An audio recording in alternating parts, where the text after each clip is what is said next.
Hi, I'm Sheila Ryan. I'm the CEO with the Georgia Center for Child Advocacy. The Georgia Center was founded 32 years ago. Our nonprofit purpose is really to help children who've been sexually abused, physically abused, or who've witnessed violence. One of the things that sets the Georgia Center apart is that as you walk into our doors, you see that we're a very child-friendly place.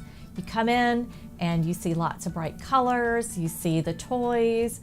When you walk through the halls, you see the bears that we allow the children to choose their favorite bear. You just see that we're a place for kids.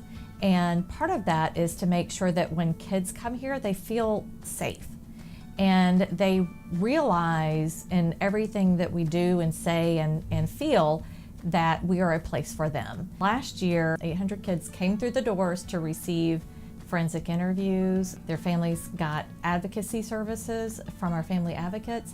And we were also able to treat quite a few of those kids with therapeutic services. Our therapy is free of charge, so regardless of a family's insurance status or financial circumstances, ability to pay, they're going to get our services regardless. And that's really important because we don't want that to be a barrier to children and families getting what they need from us. We serve children between the ages of 4 and 17, and I often talk to people and say that we have the best jobs back here in the clinical department as therapists. We meet families and children on some of the very worst days of their lives and get to shepherd them through the treatment process towards hope and healing, and ultimately towards a day that we call graduation. When kids come to the Georgia Center, they often come here due to some instance of abuse or some sort of trauma that took place.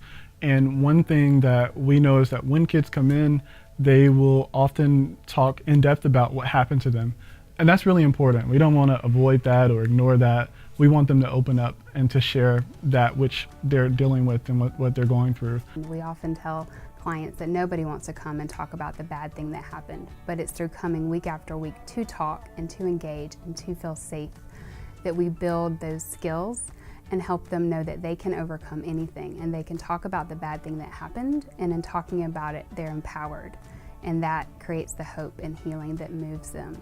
Here at the Georgia Center, we're constantly supporting kids to communicate to them that they're not alone in their experience. And one of the things we do is we have a rock garden. These rocks represent strength, resilience, and every child gets a chance to really select a word that inspires them or that motivates them, and they get to leave that here in the rock garden so that other kids that come through will be able to be inspired and move toward healing as well. Incorporating elements of play and art are really critical in our work. It helps give kids a means to kind of express themselves, and one of the most challenging things that we ask of our kids in therapy is to create a trauma narrative.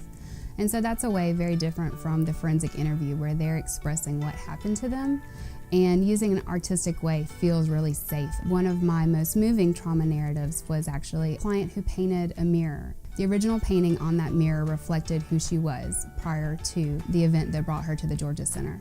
We then encased the mirror in a pillowcase and shattered it, and that represented the event. And then she reconfigured it, and that became a mosaic that she put on a canvas. It remains for me like a really moving testament to the trauma narrative and the process and the healing that both the art and her work in therapy brought to her life. When a child has finished their forensic interview, we want to thank the child for coming into the Georgia Center and telling their story and just being so brave. And we ask them to choose a bear or a stuffed animal that really speaks to them. So we are so grateful to all of the clubs and groups and individuals that donate the bears to us every year. The Atlanta Knitting Guild knits all the little outfits and scarves for our bears. So we're just so appreciative of all the support that we're getting through the community that allow some of these children just a little bit of comfort in a time that can be very uncomfortable for them.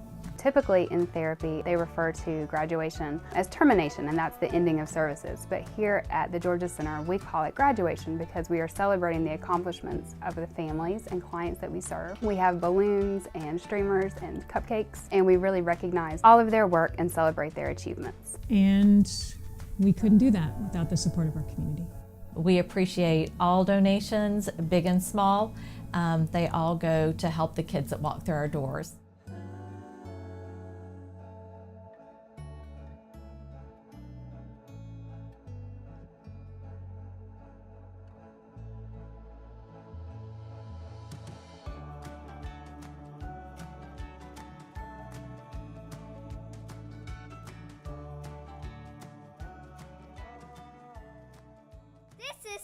much fun!